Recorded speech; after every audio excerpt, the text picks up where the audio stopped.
ကမ္ဘာဖလားကပေါ်တကယ်ပြုတ်သွားတာရန်နိုကိုပြစ်ထားတဲ့ပေါ်တကယ်ကြောင်းလို့ဝေဖန်လိုက်တဲ့ရိုနီပရိသတ်များလုံးမင်္ဂလာပါ Red Revival Channel ကနေကြိုဆိုလိုက်ပါတယ်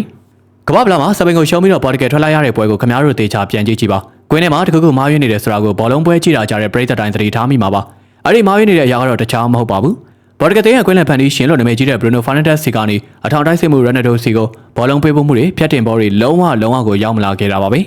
ဒီကိစ္စကိုတာမန်ပရိသတ်တွေလောက်ပဲသတိထားမိတာမဟုတ်ဘူးဗျ။ Ronaldo နဲ့တူတူကစားခဲ့ပူပြီး Ronaldo ဘယ်လိုကစားသမားလဲဆိုတာကိုဥမာချေခါမကြံသိနေတဲ့ Wayne Rooney ကပါဒေါသတကြီးနဲ့ထောက်ပြလာပါပြီ။ Rooney က Bruno ကိုဘယ်လိုတောင်ကဲဖြတ်လိုက်တယ်လဲဆိုရင်ကွင်းထဲမှာ Cristiano Ronaldo ပါနေသူ့ကိုအသုံးချရမယ်။အထူးသဖြင့်စပိန်နယ်ပွဲလိုအကျိတ်နယ်အခြေအနေမျိုးမှာ Bruno Fernandes က goal area တွေကိုဖျက်တင်ပေးနိုင်တဲ့အနေအထားတွေအများကြီးရှိခဲ့တယ်။ဒါပေမဲ့သူကဖျက်တင်ပေးဖို့တမင်တက်ညင်းဆန်ခဲ့တယ်လို့ပြက်သားကိုဝေဖန်ပစ်လိုက်တာပါ။ဒီနေရာမှာနီးစနစ်ပိုင်းက Rooney ထောက်ပြသွားတဲ့အချက်ကတကယ်ကိုအသက်ပါပဲ။ဂိုက်30ကွာမှာသူ့စီကိုဘောလုံးမဖြတ်တင်ပါနဲ့အခုချိန်မှာဒါကသူ့ရဲ့ခွန်အားမဟုတ်တော့ပါဘူး18ကိုက်စီ penalty area တွေကိုဖြတ်တင်ပေးနိုင်ရင်သူ့ရဲ့ဂိုးသွင်းယူနိုင်စွမ်းကအမြင့်ဆုံးထိရောက်မှုရှိနေစေပါလို့ Rooney ကပြောပါရီ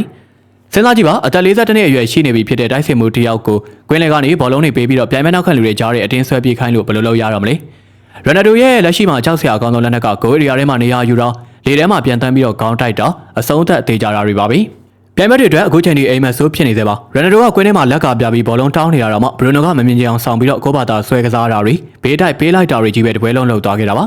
ဒါအသင်းကောင်းဆောင်ကိုမလေးစားတာလားဒါမှမဟုတ်ရန်နိုကိုသွင်းသွားမှာကိုမနာလို့ဖြစ်နေတာလားဆိုတာတကယ်ကိုမေးခွန်းထုတ်စရာဖြစ်လာပါပြီဘရူနိုကတကယ်ပဲဘောလုံးမဖြတ်တင်တတ်တဲ့ကစားသမားလားလုံးဝမဟုတ်ပါဘူးပြီးခဲ့တဲ့ပရီးမီးယားလိဂ်ရာသီကိုခင်ဗျားတို့ပြန်ကြည့်လိုက်မန်ချက်စတာယူနိုက်တက်မှာဘရူနိုကတရားသီတွင်းဂိုးဖန်တီးမှု27ကြိမ်အထိပြုတ်လုပ်ပြီးတီယာရီအော်နယ်ရီကယ်ဗင်ဒီဘရိုင်းနာတို့ရဲ့စံချိန်တွေကိုတော့မှချိုးဖျက်ခဲ့တဲ့အဆစ်ဆက်ယုံကြည်ပါအဝေးကွင်းအိမ်ကွင်းမေးတောင်းဆောင်ကနေအပိုင်ဖြတ်တင်ဘောတွေတတုံးပေးနိုင်ခဲ့တဲ့ကစားသမားမျိုးပါဒါပေမဲ့အရီအစစ်ဆက်ယုံကြီးကကဘာဖလားဆင်မြင့်ထက်လဲရောက်ရောပေါ်တကယ်ချာစီလဲဝက်လိုက်ရောရုတ်တရက်ကြီးအလုံးမလုံးတော့ပါဘူး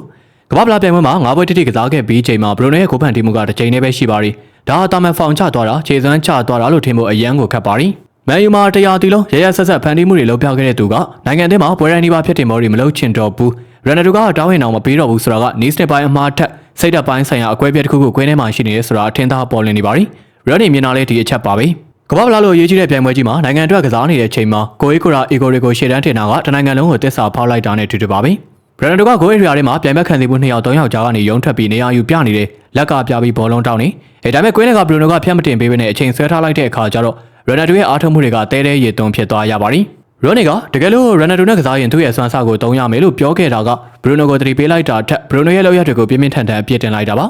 အနည်းကျော်ရင်တော့ဝဲရိုနီရဲ့ဝေဖန်မှုကလုံးဝကိုချက်ကြပါရီပေါ်တကယ်ရှုံးနေရခြင်းအဓိကအကြောင်းရင်းတစ်ခုကရန်နိုညံသွားလို့မဟုတ်ပဲကွင်းလက်ကဘရူနိုဖာနက်တက်စ်ရဲ့တကူကောင်းဆန်မှုနဲ့ဘောလုံးမပြတ်တင်ပေးမှုတွေကြောင့်ဆိုတာဒီကိန်းကနန်းတွေကွင်းထဲကအဖြစ်ပြက်တွေကတက်သေးပြသနေရလို့ပဲဆိုရတော့မှာပါညီကိုတို့ကရောရိုနီရဲ့စကားတွေပေါ်ကိုလက်ခံနိုင်ကြလားပြောပြကြပါဦးအဆုံးထိကြည့်ပြလို့အားလုံးကိုကျေးဇူးထူးပဲတင်ရှိပါရခင်ဗျာ